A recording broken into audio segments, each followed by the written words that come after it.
বরিশালের চরমোনাইয়ে শুরু হয়েছে ৩ দিন ব্যাপী ঐতিহাসিক ফাল্গুনের বার্ষিক মাহফিল।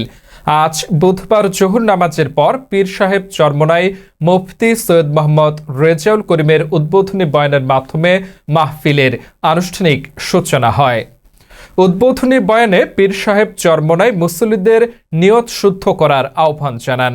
তিনি বলেন, দুনিয়াবি কোনো উদ্দেশ্য নয়, বরং আল্লাহ ভোলা মানুষকে আল্লাহর সাথে জড়িয়ে দেওয়া এবং পরকালীন মুক্তি এই মাহফিলের মূল লক্ষ্য।